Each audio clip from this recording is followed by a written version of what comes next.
Sleepy classes के सारे subject. मुझे पता चला था कि sleepy classes sleepy classes sleepy classes sleepy classes sleepy classes sleepy classes sleepy classes sleepy classes sleepy classes मेरा स्लीपी के साथ इंटरेक्शन हुआ। Sleepy classes sleepy classes I completely relied on your channel. Sleepy की videos भी देखी हैं। Sleepy classes sleepy classes is one of those मतलब institution जहाँ पे सभी टीचर अच्छे हैं। हेलो एवरीवन, मेरा नाम शाश्वत अग्रवाल है। मैंने यूपीएससी सिविल सर्विसेज एग्जामिनेशन 2023 में 121वीं रैंक हासिल की है। इस वीडियो में मैं आपको यह बताना चाहूँगा कि किस प्रकार से आप मेंस के GS 2 में जो पॉलिटी वाले सेक्शन है उसकी अच्छे से तैयारी कर सकते हैं। सबसे पहले मैं यह क्लियर कर देना चाहता हूँ कि मेरा optional political science and international relations था, तो कहीं ना कहीं मेरे ऑप्शनल ने काफ़ी मदद की मुझे GS 2 की तैयारी करने के लिए। लेकिन इसके बावजूद मुझे लगता है यह वीडियो हेल्पफुल होगा उन लोगों के लिए जो GS 2 की तैयारी कर रहे हैं और पॉलिटी वाले सेक्शन की स्पेसिफिक तैयारी कर रहे हैं। पॉलिटी के पेपर की तैयारी करने से पहले सबसे पहले आपको मेंस का जो हमारा GS 2 में पॉलिटी का सिलेबस है उसको बहुत अच्छे से एक बार देखना होगा। उसमें आप पाएंगे कि जो हमारा सिलेबस है पूरा मोटा मोटी वो को टर्मिनस है जो हमारा लक्ष्मीकांत का पॉलिटी का पूरा सिलेबस है। तो सबसे पहली चीज़ जो पॉलिटी के लिए ज़रूरी है वो यह है कि हमारा पॉलिटी में बेस प्रिपरेशन बहुत मजबूत होना चाहिए। बेस प्रिपरेशन से मेरा मतलब ये है कि जो लक्ष्मीकांत हम प्रीलिम्स के लिए तैयार कर रहे हैं उसका 4-5 रिवीजन हमारा उस वक्त हो जाना चाहिए, ताकि हमें एक बहुत अच्छी बहुत सॉलिड अंडरस्टैंडिंग हो कि क्या क्या कोर आर्टिकल्स हैं, क्या क्या कोर इश्यूज़ हैं, क्या क्या कोर सब्जेक्ट्स हैं पॉलिटी के अंतर्गत, वो हमको पता हो। जैसे फेडरलिज्म, पंचायती राज, ये हमको इसके काफ़ी एक डिटेल्ड अंडरस्टैंडिंग और डिटेल्ड रीडिंग हो जाए। जब आप ये कर लेंगे और जब आपका प्रीलिम्स हो चुका होगा तब आप इसकी एक लेवल डीपर जाके अंडरस्टैंडिंग कर सकते हैं, एक लेवल डीपर जाके आप इसका नोट्स बना सकते हैं मेंस के पॉइंट ऑफ व्यू से। मैंने उस वक्त यह किया था कि मैं जो भी हमारे सिलेबस के कीवर्ड्स होते हैं जैसे हिस्टोरिकल अंडरपिनिंग्स या फिर फेडरलिज्म, मैं पिछले 10 साल के क्वेश्चन पेपर उठाता था और मैं देखता था कि GS 2 में किस तरह के क्वेश्चन किसी सब्जेक्ट से पूछे गए हैं और मैं उनका एक फ्रेमवर्क बना लेता था। लेट्स से कि कोई क्वेश्चन है, फेडरलिज्म एक टॉपिक है, तो फेडरलिज्म में 10 साल में जितने क्वेश्चंस पूछे गए हैं मैं उन सबको एक जगह लिख लूँगा और मैं उनके आंसर्स का एक फ्रेमवर्क बनाऊंगा और उन आंसर्स के फ्रेमवर्क को एसिमुलेट करके अपना एक फ्रेमवर्क बना लूँगा। तो मेरे पास फेडरलिज्म से पता चल जाएगा कि 10 साल से किन किन एरिया से क्वेश्चन पूछे गए हैं और उसके फ्रेमवर्क में मैं नोट्स डाल दूँगा। तो लेट्स से फेडरलिज्म है, तो what is federalism, what are the types of federalism, difference between cooperative federalism and asymmetric symmetric federalism, is India a federal country, what are the challenges to Indian federalism, how is Indian federalism different to US federalism. ये multiple frameworks हो गए एक subject के, एक topic के, और मैं इसमें अच्छे से डिटेल में नोट्स बना लूँगा मेंस के पॉइंट ऑफ व्यू से, जिनके लिए मैं बेस सोर्सेज यूज़ करता था लक्ष्मीकांत, जहाँ से हमारा बेस प्रिपरेशन होता ही है। लेकिन उसके साथ ही साथ मैं यूज़ करता था सुनिया IAS के PYQ सोल्यूशंस को। सुनिया IAS के PYQ सोल्यूशंस में इन्हीं PYQ के कुछ सोल्यूशंस दिए हैं, स्पेशली पिछले 4-5 साल के। मैंने उसका काफ़ी एक्सटेंसिव यूज़ किया। उसमें इंट्रोडक्शन, कंक्लूजन और जो प्रॉपर पॉइंट्स रिक्वायर्ड थे मेंस के आंसर्स के लिए वो बहुत अच्छे से मेंशन थे। तो मैंने उसका बहुत ही एक्सटेंसिव यूटिलाइजेशन किया इनको भरने के लिए।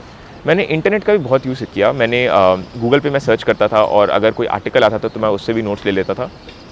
पैरेलली मैंने IAS हब के QEP मटेरियल को यूज़ किया, डॉक्टर MK यादव सर का, और उसमें जो कोऑपरेटिव फेडरलिज्म और इन सबसे रिलेटेड जो सब्जेक्ट में कंटेंट होते थे मैं उनको अपने नोट्स में लेकर के आता था। तो इस तरह से मैंने इन फ्रेमवर्क्स की काफ़ी अच्छी एक प्रिपरेशन कर ली और मैंने हर टॉपिक पे जैसे फेडरलिज्म, पंचायती राज, इनमें फ्रेमवर्क के ही साथ साथ बहुत अच्छे डिटेल में नोट्स बना लिए।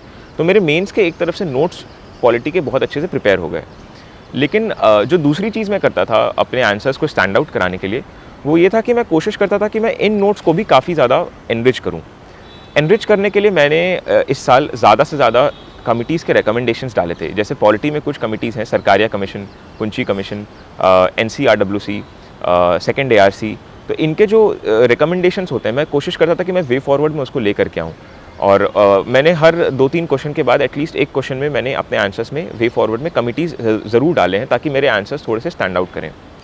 पैरेलली मैं इंट्रोडक्शन और कंक्लूजन में ज़्यादा से ज़्यादा कॉन्स्टिट्यूशन के आर्टिकल्स मेंशन करना, जिसमें fundamental rights, directive principles, fundamental duties, इन सबको मेंशन करना। तो मैं कोशिश करता था, मैं लिस्ट बना लिया था कि कौन कौन से फंडामेंटल राइट्स ऐसे हैं जो कि मेंस के पॉइंट ऑफ व्यू से आंसर्स में डाले जा सकते हैं। जैसे आर्टिकल 14 हो गया, डायरेक्टिव प्रिंसिपल्स में आर्टिकल 39 के कई सारे क्लॉज हो गए, तो मैं उनको अलग से अपने वॉल पे चिपका दिया था ताकि मैं उनकी रीडिंग कर पाऊँ और मुझे वो आर्टिकल्स हमेशा के लिए याद हो जाएँ। इसके साथ ही साथ बाकी के जो कॉन्स्टिट्यूशन के आर्टिकल्स हैं वो बहुत इंपॉर्टेंट हैं। एक चीज़ जो कि अब रिसेंट ट्रेंड में देखा गया है कि यूपीएससी सुप्रीम कोर्ट जजमेंट्स पे काफ़ी क्वेश्चन पूछ रहा है। जैसे 2022 में इन्वायरमेंटल ज्यूरिस्प्रूडेंस पे एक क्वेश्चन था कि इन्वायरमेंटल ज्यूरिसडिक्शन सुप्रीम कोर्ट अपना कैसे एक्सपैंड कर रहा है।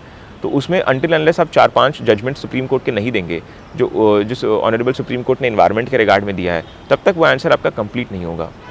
उसी तरीके से इस साल भी अगर आप 2023 के पेपर में देखें तो राइट टू लाइफ को पूरे तरीके से सिक्योर करने के लिए सुप्रीम कोर्ट के क्या क्या जजमेंट्स हैं, इस पर एक 15 मार्क का क्वेश्चन था। तो मैं एक्सटेंसिवली हर इश्यूज़ पे सुप्रीम कोर्ट के जजमेंट्स तैयार कर लेता था। सो जैसे इन्वायरमेंट हो गया, राइट टू लाइफ हो गया, फंडामेंटल राइट्स हो गया, इमरजेंसी प्रोविजंस हो गया, आपके फेडरलिज्म हो गया, गवर्नर हो गया, इन सब पे सुप्रीम कोर्ट के बहुत सारे जजमेंट्स हैं। मैंने उनका अच्छे से नोट्स बना लिया था।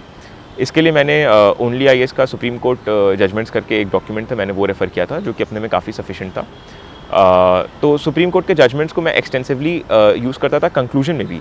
तो फॉर इंस्टेंस अगर सुप्रीम कोर्ट ने गवर्नर को कहा कि governor has to be a torch light of morality on something like that in Hargobind Pant case, तो मैं उसको यूज़ करता था कि as per the honourable Supreme Court the governor has to be a torch bearer of morality and we should and this norm should be followed. ऐसे करके मैं conclusion में सुप्रीम कोर्ट के जजमेंट में भी जो कीवर्ड्स होते थे मैं उनको यूज़ करता था।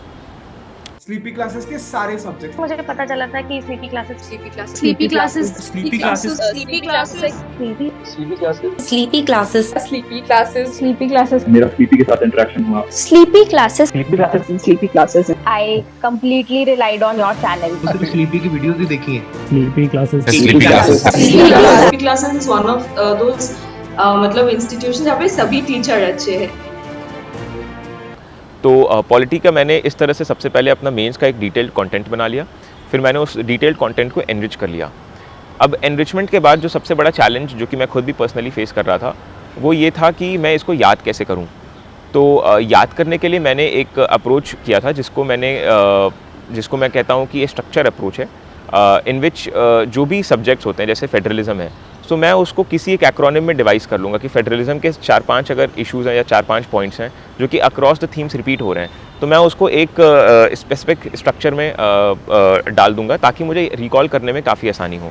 जैसे GS2 का ही जो IR वाला सेक्शन है उसमें मैंने हर कंट्री के रिलेशन को एक स्ट्रक्चर में डाल लिया था जिसको मैं कहता था SSPDM, जो कि मैंने खुद बनाया था, आप अपने से बना सकते हैं, जिसमें strategic, security, political, developmental, maritime, ये सारे इश्यूज़ कवर्ड थे।